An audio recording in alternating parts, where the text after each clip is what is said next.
Hello, this is Dave Sugarbaker, and today is the 26th day of April 2026, and I'm going to talk about forgiveness. I have a quote from Luke, "But love your enemies, do good, and lend, expecting nothing in return. Your reward will be great, and you will be children of the Most High. For he is kind to the ungrateful and to the wicked. Be merciful, just as your Father is merciful. Do not judge, and you will not be judged. Do not condemn, and you will not be condemned. Forgive, and you will be forgiven. Give, and it will be given unto you. A good measure, pressed down, shaken together, running over, will be put into your lap, for the measure you give will be the measure you get back." I saw a 60 Minutes report about a project to record the memories and experience of survivors of the Nazi concentration camps. Each survivor, and there are fewer and fewer as time goes on, each survivor spends a whole week being filmed in a special recording chamber that films them from all angles simultaneously. The hope is that these survivors will be able to speak holographically to generations of people who will not have had any knowledge of the Holocaust.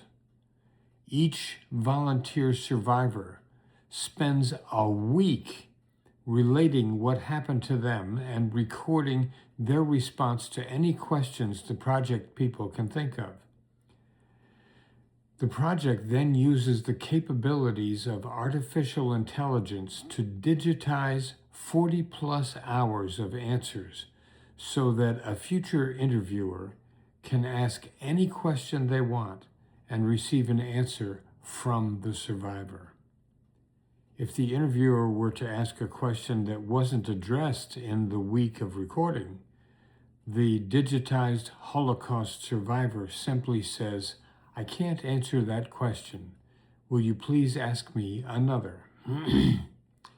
It's a big effort for these survivors who are all in their 80s and 90s, but they want to do it. As they come to the last years of their lives, survivors of the Holocaust want to share their experience so that it never happens again. So 60 Minutes interviewed 3 or 4 Holocaust survivors who had been through this experience of having their image and their memories recorded. One of the fascinating moments was when a woman survivor said that she had forgiven the Nazi soldiers and guards who had starved and imprisoned her and slaughtered her entire family. When she first announced this several years ago, there was a strong reaction from other survivors. How could you do that? Some said. But others said, "How could you not?" On the program that I watched, after a clip in which the woman survivor announced that she was forgiving her captors, the interviewer asked another survivor if he could ever consider forgiving the Nazis. His answer was, "No, never." Now, I would hate to have to take sides in this disagreement. I fully understand the forgiver and the non-forgiver.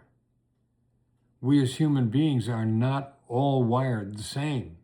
Some of us can tolerate holding the spotlight of blame on those who have abused us. Others would be consumed by holding on to that resentment. I like this definition of holding a grudge. Holding a grudge is like swallowing poison and hoping someone else will die. Resentment or non-forgiveness can burn a hole in us. The cherished grudge leaks into other areas of our lives, polluting everything. When you hold on to resentment toward another, you are bound to that person. Forgiveness is the only way to dissolve that link and get free. Jesus says quite clearly, "Forgive and you will be forgiven.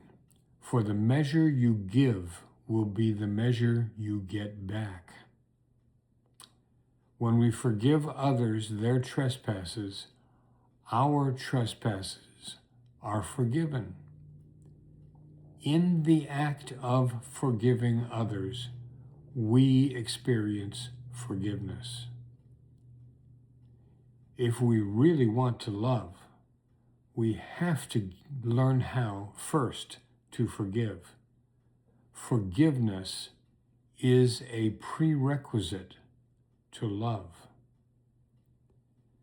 But just to complicate things, when Jesus instructs his disciples who are about to go out 2 by 2 to spread the good news of God's new kingdom, he says, "Be as wise as serpents and as innocent as doves."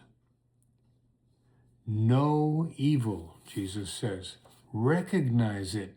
Know how it works, but don't participate in it. Don't enable it. Don't respond to evil with evil. Respond to evil with good. See the situation as through the eyes of a snake, but respond without venom. Be as wise as a serpent and as innocent as a dove. That's a big assignment. There's another facet to this issue of forgiveness. I believe those who don't know how to forgive also don't understand how they could be forgiven.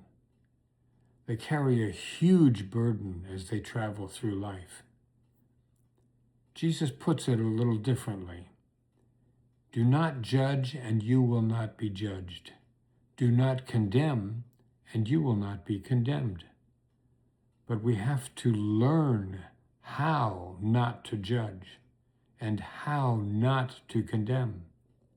And if we judge and condemn, we may not be able to accept forgiveness and reconciliation for ourselves.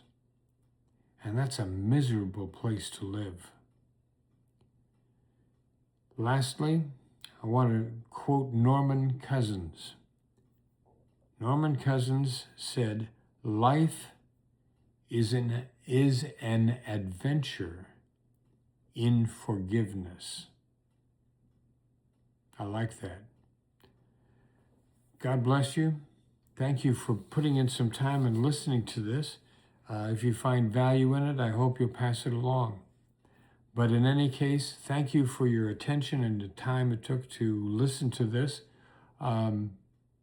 See you soon.